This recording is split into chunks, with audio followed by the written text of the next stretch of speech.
नमस्कार। बोधी समाचारमा स्वागत छ। सुरु गरौं अहिलेसम्मका मुख्य समाचारहरूबाट। खेनको कमल भण्डारी नेपाल बौद्ध महासंघको अध्यक्षमा सर्वसम्मत चयन। भोट सम्प्रदायको बाहुल्यता रहेको महासंघमा भण्डारीको नेतृत्वलाई अर्थपूर्ण रूपमा हेरिँदै। ललितपुरमा 28औं उपत्यका व्यापी बौद्ध वक्तृत्व कला पर्व बुद्ध सम्वत 2566 सम्पन्न। बुद्ध शिक्षालाई प्रचार प्रसार गर्न बौद्ध वक्तृत्व कला पर्व माध्यम भएको पर्यटन मन्त्रीको भनाई। गुला पर्वको अवसरमा विभिन्न विहारहरूमा बुद्ध पूजा र धर्मदेशना जारी। धर्मकीर्ति विहारमा श्रद्धेय धम्मवती गुरुमा सहित आवासीय गुरुमाहरूबाट सामूहिक महापरित्राण पाठ। विश्वमा बुद्ध धर्म विस्तारको मूल मियो थेरवाद। थेरवादकी महायान भनेर अब विवाद नगरी नेपालमा बुद्ध शिक्षा विस्तारमा सबै एकताबद्ध भएर जुट्न जरुरी। र भारतको मद्रास उच्च अदालतद्वारा सलेम स्थित भगवान बुद्धको मूर्तिलाई कब्जामा लिन आदेश। अदालतको आदेशपछि बौद्ध मन्दिर पुरातत्व विभागको कब्जामा।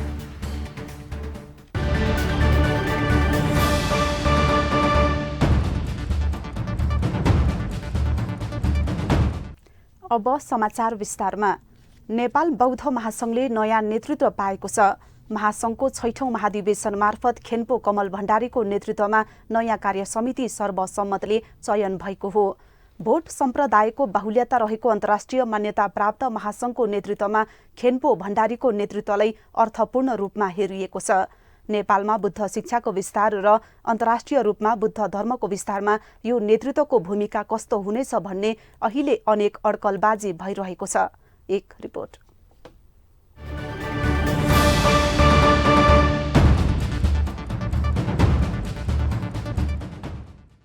गृहमन्त्री बालकृष्ण खाँडको विशेष उपस्थितिमा गत साउन 16 गते नेपाल बौद्ध महासंघको 6औं महाधिवेशन काठमाडौँको चाबाहिलमा सम्पन्न भएको थियो।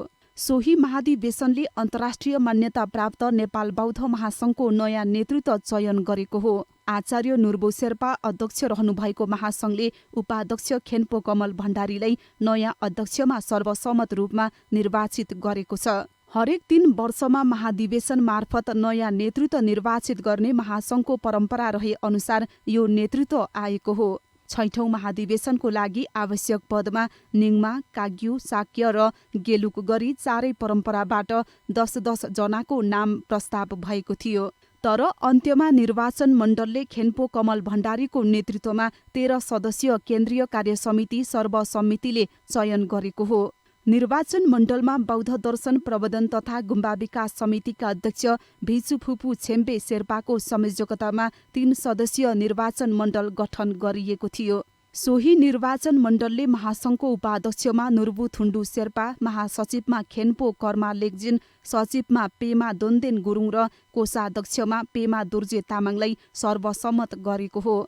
यसै गरी केन्द्रीय सदस्यहरूमा जिग्मे लोसाल लामा, पासाङ डोमा शेर्पा, राज गुरुङ, टसी साङमो गुरुङ, छ्योकी शेर्पा, आचार्य किशोर तामाङ, मिङमार मगर र साङ दोर्जे लामा रहनु भएको छ। निर्वाचन मण्डलले 5औं कार्य समितिको पदावधि समाप्त भएको घोषणा गरेपछि नयाँ कार्य समिति निर्वाचित गर्ने परम्परा रहेको छ। नेपाल बौद्ध महासंघको अध्यक्षमा खेन्पो कमल भण्डारी निर्वाचित हुनुभएकोमा यसले विश्वव्यापी चर्चा पाइरहेको छ। 38 वर्षमै नेतृत्वमा पुग्नु भएकाले पनि हुन सक्छ नेपालमा यस बारेमा अझ बढी चर्चा भइरहेको छ। महासंघले 5000 बढी गुम्बाहरूको प्रतिनिधित्व गर्दछ।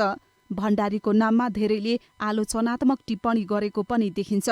सरसर्ती हेर्दा भोट सम्प्रदायको ठूलो बाहुल्यता रहेको महासंघमा कसरी भण्डारी आए भन्नेमा टिप्पणी र बहस हुनु स्वाभाविक पनि हो।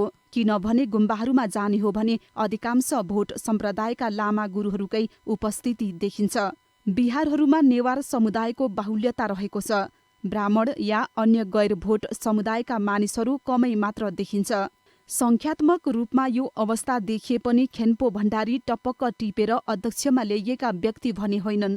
भण्डारीसँग यसअघि महासंघको कोषाध्यक्ष, महासचिव र उपाध्यक्ष पदमा रही काम गरिसकेको अनुभव पनि रहेको छ।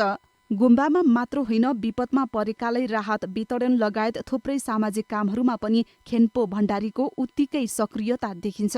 सिन्धुपाल्चोक जिल्लाको 12 नगरपालिकामा जन्मिनुभएका भण्डारीले 16 वर्षको उमेरमै गृह जीवन त्यागेर लामा बन्नुभएको थियो।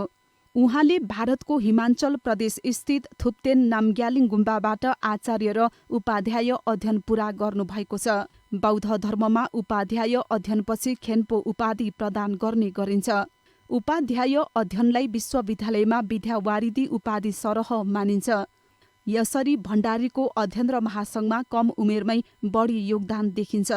त्यसो त बौद्ध महासङ्घमा खेन्पो भण्डारी नै ब्राह्मण समुदायबाट पहिलो अध्यक्ष बन्नुभएको पनि होइन। यसअघि खेन्पो नन्द प्रसाद तिमल्सिना पनि महासङ्घको अध्यक्ष बनिसक्नु भएको छ। त्यसकारण नेतृत्वमा आएपछि भण्डारी विरुद्ध नकारात्मक टीका टिप्पणी गर्नुलाई जायज मान्न सकिन्न। यसो भए पनि विवादमुक्त भएर अघि बढ्न भने यो नेतृत्वलाई चुनौती छ। बुद्ध शिक्षा र बुद्ध धर्मको विस्तारमा यो नेतृत्वले कस्तो काम गर्छ भन्ने हेर्न बाँकी छ। भगवान बुद्ध जन्मिनु भएको देश नेपालमा 10% मात्र बौद्ध धर्मावलम्बी रहेका छन्। सबै स्कुल तथा कलेजहरूमा बौद्ध शिक्षाको सहज पठन पाठनको व्यवस्था अझै हुन सकेको छैन। यी कामहरूलाई प्राथमिकतामा राखेर अघि बढ्न नयाँ नेतृत्वलाई सफलता मिलोस्। नवनिर्वाचित नयाँ नेतृत्वलाई बोधी टेलिभिजन बधाईका साथ शुभकामना प्रकट गर्दछ। News desk Bodhi television. असार पूर्णिमा धर्मचक्र प्रवर्तन दिवसको अवसर पारेर ललितपुरमा 28औं उपत्यकाव्यापी बौद्ध वक्तृत्व कला पर्व बुद्ध सम्वत 2566 सम्पन्न भएको छ। संस्कृति पर्यटन तथा नागरिक उड्डयन मन्त्री जीवनराम श्रेष्ठको प्रमुख आतिथ्यमा सम्पन्न वक्तृत्व कला प्रतियोगितामा 10 जनाले भाग लिएका थिए। कार्यक्रममा प्रमुख अतिथि श्रेष्ठले बुद्ध जन्मेको देशमा बुद्ध शिक्षालाई प्रचार प्रसार गर्न बौद्ध वक्तृत्व कला पर्व माध्यम भएको बताउनुभयो।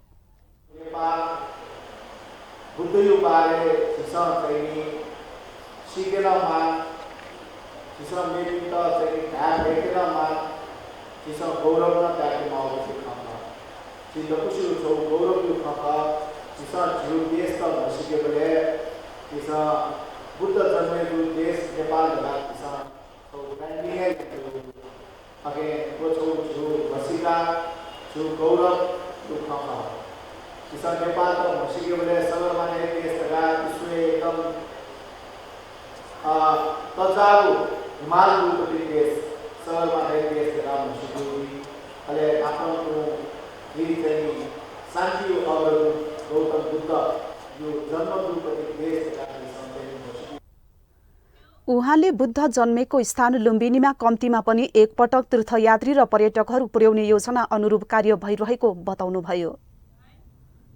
आज लुम्बिनी वही चाहिँ बुद्ध यो चाहिँ जीवनी आफ्नो स्वाल ठाक वही चाहिँ वही लागि स्वजीव समस्या बुद्ध प्रति आस्था चाहिँ अथवा अध्ययन गाउँ अथवा चाहिँ स्वेरगा चाहिँ या सो वही पर्यटक के गर्न दको थासे उनी अपुयु हिसाबमा आज छ लक्षित दुनिया अन वो बुद्ध सर्कियो रूपमा वेगो मुनिला चाहिँ खाली वो बुद्ध यो वो ठाकलेको चाहिँ स्टप ल्याउना बुद्ध विहारका प्रमुख श्रद्धेय कोण्डन्य महास्थविर भन्ते विशेष अतिथि रहनु भएको कार्यक्रममा श्रील प्रार्थनाबाट सुरु भएको थियो। कार्यक्रममा श्रद्धेय भन्तेले बुद्ध जन्मेको देशका नागरिकले बुद्ध वाजिन वन नेपाल भनेर गर्व गरेर मात्र नपुग्ने भन्दै बुद्धले दिनुभएको शिक्षा दर्शन व्यवहारमा लागू गर्नुपर्ने बताउनुभयो। ऐतिहासिक रूपमा पुरातात्विक प्रमाणिक या आधार या विध्वंस तयार गरिछन्। भगवान बुद्ध जन्मभूमि देश नेपाल लुम्बिनी नगरको गौरव गाथा छिन्छन्। यहाँले चाहिँ बाछको प्रतिष्ठाको गौरव या अनुभूति अनुकरणको नियमको बगान बुद्ध शिक्षा निरन्तर रूपमा जनमानसै छुटु कथन भेटेको छ। प्रचार प्रसार माध्यम छुटु कथन भेटेको छ। फनन समय सापेक्षिक रूपमा विचार विमर्श जनाउन चाहे उपत्यका Jason Hassan has a Buddha Hajil Jawab प्रतियोगिता यही तो कथाएं वो बौद्ध वक्तृत्व कला वो नी चागाने परवाला जैसा होना करने के नव दुलसा तो कथा लैम लेसेटी प्रति गोपी युवा पिंड सतत जागरूक याय निधि युवा मैत्री व्यवस्थापन निधि समाज युवा पीढ़ी अपना थगोस सहभागिता मूलक शिक्षा एक जैसा छुपू कपन कागराने में एक वो मूल्य मान्य प्राइड चौथा कथा तो कथाएं को जागलो सबो बुद्ध रूप भी को सबो तो अतिरिक्त क्रियाकलाप कथाएं को जागलो तो शामिल करना क्योंकि चीज़ लैंड नेसेसिटी करती अरे जी संबद्ध क्षेत्र न तो निरंतर रूपा ध्यान बौद्ध युवा कमिटी ललितपुरको आयोजनामा भएको कार्यक्रममा कमिटीका संस्थापक अध्यक्ष राजु साक्य र पूर्व अध्यक्ष सुनिल महर्जनलाई सम्मान गरिएको थियो। त्यस्तै बौद्ध उपासक एवं दाता मोतीलाल शिल्पकारलाई प्रशंसा पत्र प्रदान गरिएको थियो। काठमाडौँको श्रीघस्थित धर्मकीर्ति बिहारमा बुद्ध पूजा एवं धर्मदेशना कार्यक्रम सम्पन्न भएको छ। गुला पर्वको अवसरमा बिहारमा बुद्ध पूजा एवं धर्मदेशना भएको हो। कार्यक्रममा श्रद्धेय इन्दावती गुरुमा सहित आवासीय गुरुमाहरू तथा उपासक उपासिकाहरूबाट पञ्चशील त्रिरत्न वन्दना र बुद्ध पूजा भएको थियो।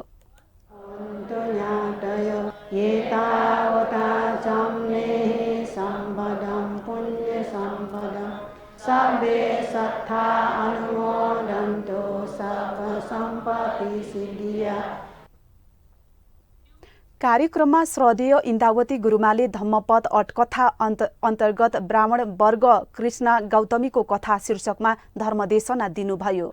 वर्गया ठौँ झी कन्युपति 12 नम्बर धम्मपद अठकथाया किसा गौतमी विषय झी थन धर्मदेशना या तिनो ख छिकपिसा किसा गौतमी बारे पहिला नापान धर्म उपदेश नेना ते ढुकोया ख जी तर थौँ जो विषय वस्पोल भगवान बुद्ध ब्राह्मण आछिसा शिव की नजच्चा वसलो होती ब्राह्मण नजच्चा वसलो होती। त्यस्तै धर्मकीर्ति बिहारमा महापरित्राण पाठ पनि भएको छ। कार्यक्रमको सुरुवातमा बुद्धमूर्ति तथा महापरित्राण ग्रन्थ लिएर गुरुमाहरू सहित उपासक उपासिकाहरू धर्मकक्षमा प्रवेश गर्नुभएको थियो। बिहार प्रमुख श्रद्धेय धम्मवती गुरुमाले महापरित्राण पाठको अर्थ प्रयोजन र महत्त्वबारे संक्षेपमा प्रवचन दिनुभयो।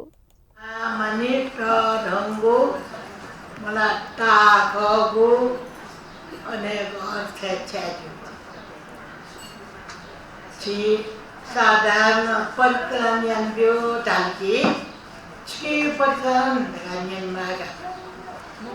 या जिठो जो यो पटान यो ढाकमा पटान दिउला छु त्यता मलाई भए अन्तराय विघ्न बाधा हटाइदिए छु विघ्न गा मसिको मिलाइदिला। कार्यक्रममा श्रद्धेय धम्मवती गुरुमा सहित आवासीय गुरुमाहरूले सामूहिक महापरित्राण पाठ गर्नुभयो।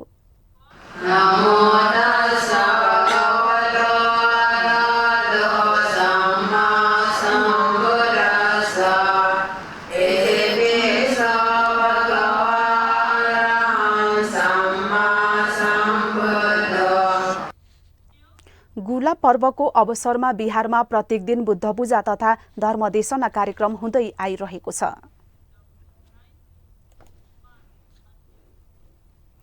ललितपुरको किन्हु बही स्थित युवक बौद्ध मण्डलको 52औं साधारण सभा तथा नयाँ भवनको उद्घाटन कार्यक्रम सम्पन्न भएको छ।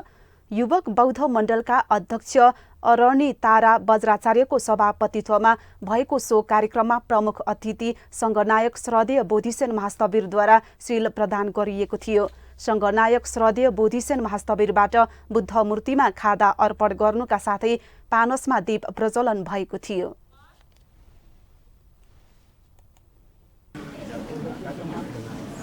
साधु साधु साधु।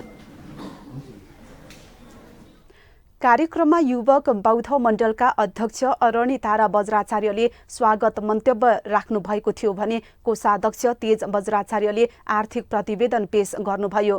कार्यक्रममा प्रमुख अतिथि संघनायक श्रद्धेय बोधिसेन महास्थविरद्वारा युवक बौद्ध मण्डलको नवनिर्मित भवनको उद्घाटन गर्नुभयो।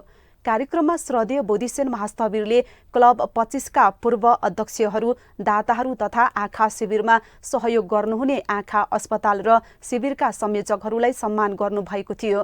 कार्यक्रममा वर्ल्ड फेलोशिप अफ बुद्धिस्टका पद्मज्योति कंसाकार तथा स्थानीय दाताहरूलाई 36 जना विद्यार्थीहरूलाई छात्रवृत्ति प्रदान गरिएको थियो। संगीता साकी जोर साधु साधु साधु।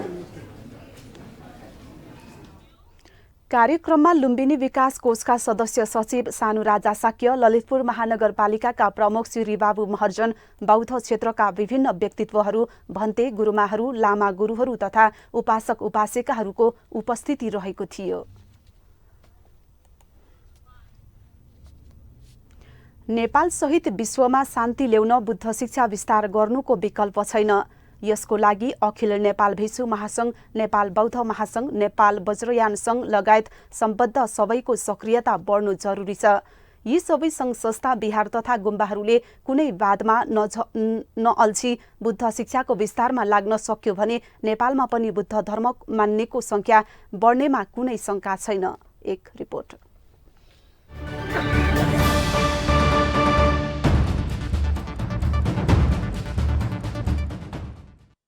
विश्वमा अहिले बुद्ध धर्मको विस्तार बढ्दो छ। यो तुलनामा नेपालमा किन बढ्न सकेन भन्ने चिन्ता बुझ्नेहरूलाई भइरहेको छ। विश्वमा बुद्ध धर्मको विस्तारको क्रमलाई हेर्दा एकातिर थेरवाद र अर्कोतिर महायान बुद्ध धर्मको रूपमा विस्तार क्रम बढ्दो देखिन्छ। मुख्यत यी दुई धार देखिए पनि वज्रयानी र हिमाली बुद्धिस्टको धार पनि सँगसँगै छ। यसरी विभिन्न धारबाट बुद्ध धर्मको विस्तार भए पनि थेरवाद बुद्ध धर्मको मूल जरो मानिन्छ। यसमा भगवान बुद्धको पाली भाषाका मूल उपदेश शिक्षाका रूपमा समेटिएको पाइन्छ। Sri Lanka, Burma, Thailand, Laos, Cambodia, Bangladesh लगायतका देशहरूमा थेरवाद बौद्ध धर्मावलम्बीहरू बढिरहेका छन्। नेपाल र भारतमा पनि थेरवाद बौद्ध शिक्षा मन पराउनेहरूको जनसङ्ख्या क्रमशः बढ्दै गइरहेको छ। यी देशहरूले विश्वमा थेरवादी बौद्ध धर्मावलम्बीहरू बढाइरहेको छ भने तिब्बतको प्रभाव रहेका देशहरूले भोट भाषामा महायानी बौद्ध धर्मको विस्तार गरिरहेको छ। जब बुद्ध धर्म महायान र स्थविरवाद गरी दुई भागमा विभाजन भयो, स्थविरवादी थेरवाद भनियो। अर्को अर्थमा यसलाई पाको भिक्षुहरूको समूह पनि भनियो। महायानी बौद्ध धर्मका प्रचारकहरूले स्थविरवादी बौद्धहरूलाई हीनयानी पनि भन्न थाले। आजकल यसको प्रयोग कम भई थेरवाद शब्द नै बढी प्रयोग हुन्छ। सन् 1950मा श्रीलङ्कामा भएको थेरवाद प्रथम बौद्ध सम्मेलनले हीनयान शब्द प्रयोग नगर्ने निर्णय गर्यो। 72 वर्षको यो दौरानमा कतै सम्मेलनको निर्णय हुबहु पालना भएको पाइन्छ, कतै पाइँदैन। निर्णयको अवहेलना भएको ठान्नेहरूले थेरवाद बुद्ध धर्मलाई नबुझेको वा पूर्वाग्रही भावना राखेको भन्दै आएका छन्। नेपालको परिप्रेक्ष्यमा थेरवादी बिहारहरूमा भिक्षुहरूले पाली भाषामा लिखित बौद्ध धर्म ग्रन्थका संस्कार संस्कृतिहरूमा आधारित रहेर बौद्ध अभ्यास गर्दै आएका छन्। महायानी वज्रयानी गुम्बाहरूमा लामाहरूले तिब्बती र संस्कृत भाषामा लिखित बौद्ध ग्रन्थमा आधारित संस्कार संस्कृतिहरू अभ्यास गर्दै आएका छन्। आज नेपालमा अभ्यास गरिने महायानी बुद्ध धर्ममा तिब्बती बौद्ध संस्कृतिको प्रभाव रहेको देखिन्छ। थेरवाद बुद्ध धर्ममा श्रीलङ्का, बर्मा र थाइल्याण्ड जस्ता बौद्ध देशहरूमा बौद्ध संस्कृतिको प्रभाव रहेको देखिन्छ। महायानी बौद्धहरू गुम्बामा जान्छन् तर थेरवादी बिहारमा जाँदैनन्। त्यस्तै गरेर थेरवादीहरू बिहारमा जान्छन् तर गुम्बामा जाँदैनन्। यसलाई समग्रमा बौद्ध विश्लेषकहरूले थेरवादीहरू विनय र पञ्चशीलमा बढी अनुदार र महायानीहरू केही उदार भएको बताउँछन्। नेपालमा यस्तो संस्कृतिको विकास किन र कसरी भइरहेको छ, यो मनन योग्य विषय रहेको छ। यसको विश्लेषण नगरेसम्म नेपालमा बुद्ध शिक्षा र बुद्ध धर्मको विस्तार गर्न कठिन देखिन्छ। एउटा वादले अर्को वादको विरोध गर्ने संस्कारको अन्त्य हुनुपर्छ। नेपालमा बुद्ध धर्मको विस्तार गर्ने हो भने जुनसुकै रङको चिवर लगाएको होस्, हामी भगवान बुद्धका अनुयायी हौं। हामी मिलेर यसको विस्तार गर्नुपर्छ भन्ने भावनाको विकास हुनुपर्छ। बुद्ध धर्म इतरकाले चिवर वस्त्रधारीलाई बुझ्ने भएको यिनीहरू भिक्षु हुन् भन्ने हो। थेरवादी भिक्षुकी महायानी लामा गुरु या गुरुजु भन्ने बुझिँदैन। जुनसुकै वादको बुद्ध धर्म भए पनि नेपालमा बुद्ध धर्मावलम्बी बढाउनु पर्छ भन्ने सोचले नेतृत्वदायी संस्थाहरूले आफ्नो मिसन बनाउन आजको आवश्यकता हो। News desk Bodhi television. काठमाडौँको भृकुटी मण्डप स्थित बुद्ध विहारमा बुद्ध पूजा शील प्रार्थना र धर्मदेशना सम्पन्न भएको छ। गुला पर्वको 9औं दिन विहारमा बुद्ध पूजा शील प्रार्थना र धर्मदेशना भएको हो। कार्यक्रममा चितवन बिहार थानकोटका श्रद्धेय भिक्षु सोमरत्न स्थविरले विधुर जातक विषयमा धर्मदेशना दिनुभएको थियो। विदुर जातक तका पुष्पल भगवान नापा विदुर धैम पण्डित छमजुया जन्मजोग अवस्था चाहिँ थो गाथा लाना बिजाको ख थो विदुर पण्डित जुया जन्मजो थो जातक चाहिँ छित भगवान बुद्ध यो प्रज्ञा पारमितयो बारे चाहिँ खकना चौंगदु। यस्तै कीर्तिपुरको थाई बिहारमा पनि गुला पर्वको अवसरमा धर्मदेशना कार्यक्रम भएको छ। आनन्दकुटी बिहारका श्रद्धेय भिक्षु शङ्कर्ण कर स्थविरले आमा बुबाको कर्तव्य बारेमा धर्मदेशना दिनुभयो।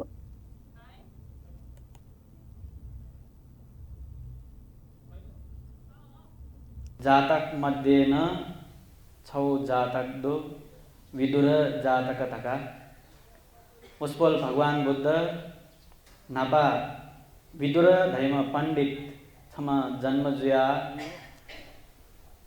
छमजुया जन्मजोग अवस्था चाहिँ थो गाथा लाना बिजाको ख थो विदुर पण्डित जुया जन्मजो थो जातक चाहिँ छित भगवान बुद्ध यो प्रज्ञा पारमितयो बारे चाहिँ खकना चौंगदु।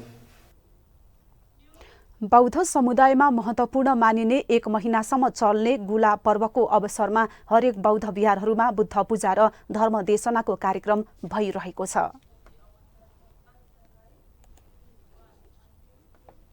अब अन्तर्राष्ट्रिय समाचार।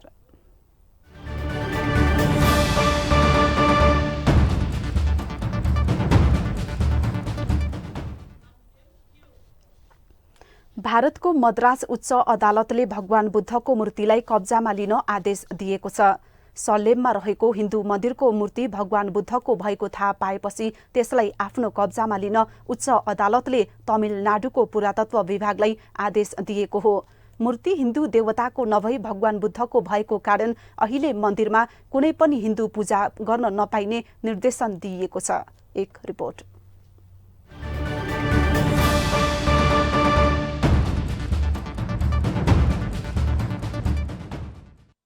मद्रास उच्च न्यायालयले पुरातत्व विभागलाई बुद्धको मूर्ति सहितको मन्दिर कब्जा गर्न आग्रह गरेको छ।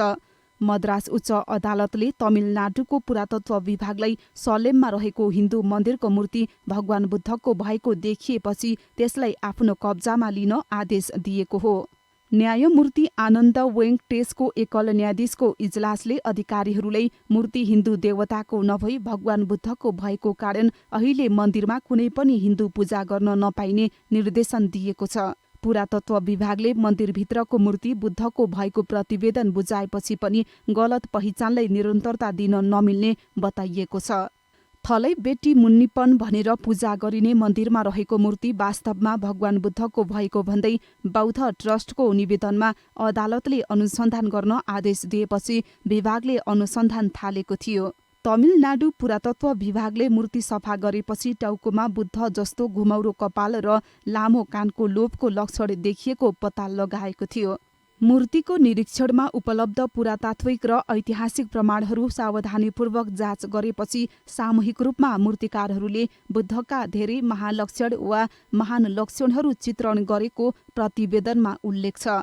उक्त प्रतिवेदनलाई राम्ररी अध्ययन गर्दा अदालतले उक्त स्थल हिन्दू मन्दिर भएको तर्क मान्य नहुने र नियन्त्रण अर्को अख्तियारको हातमा जानुपर्ने बताएको थियो। हिन्दू मन्दिरहरूको जिम्मेवारीमा रहेको मानव संसाधन तथा सी विभागले विगत धेरै वर्षदेखि मानिसहरूले थलाई बेट्टी मुन्निपन देवताको पूजा गर्दै आएको तर्क गरे पनि अदालतले यसलाई मन्दिरको रूपमा व्यवहार गर्नु बुद्ध धर्मको आधारभूत सिद्धान्त विपरीत हुने निर्देशन दिएको छ। यसले तमिलनाडु पुरातत्व विभागलाई परिसरको जिम्मा लिन र मूर्तिकलाको मर्मत सम्भार गर्न निर्देशन दिएको छ। सम्पत्तिभित्र बुद्धको विधान हो भनेर स्पष्ट बोर्ड राख्न पनि निर्देशन दिएको छ। अदालतले आफ्नो फैसलामा सर्वसाधारणलाई उक्त स्थानमा प्रवेश गर्न दिइने तर बुद्धको मूर्तिमा कुनै पनि हिन्दू पूजा वा अन्य समारोह गर्न नहुने बताएको छ। बुद्ध मूर्तिमाथि बनेको हिन्दू मन्दिरप्रति स्थानीयले आस्थाका कारण विरोध गर्ने गरेको बताइन्छ। News desk Bodhi television. हामी समाचारको अन्त्यमा आइपुगेका छौं। बिदा हुनु अघि मुख्य समाचार पुनः एकपटक। खेन्पो कमल भण्डारी नेपाल बौद्ध महासंघको अध्यक्षमा सर्वसम्मत चयन। भोट सम्प्रदायको बाहुल्यता रहेको महासंघमा भण्डारीको नेतृत्वलाई अर्थपूर्ण रूपमा हेरिँदै। ललितपुरमा 28औं उपत्यका व्यापी बौद्ध वक्तृत्व कला पर्व बुद्ध सम्वत 2566 सम्पन्न। बुद्ध शिक्षालाई प्रचार प्रसार गर्न बौद्ध वक्तृत्व कला पर्व माध्यम भएको पर्यटन मन्त्रीको भनाई। गुला पर्वको अवसरमा विभिन्न विहारहरूमा बुद्ध पूजा र धर्मदेशना जारी। धर्मकीर्ति विहारमा श्रद्धेय धम्मवती गुरुमा सहित आवासीय गुरुमाहरूबाट सामूहिक महापरित्राण पाठ। विश्वमा बुद्ध धर्म विस्तारको मूल मियो थेरवाद। थेरवादकी महायान भनेर अब विवाद नगरी नेपालमा बुद्ध शिक्षा विस्तारमा सबै एकताबद्ध भएर जुट्न जरुरी। र भारतको मद्रास उच्च अदालतद्वारा सलेमस्थित भगवान बुद्धको मूर्तिलाई कब्जामा लिन आदेश। अदालतको आदेशपछि बौद्ध मन्दिर पुरातत्व विभागको कब्जामा।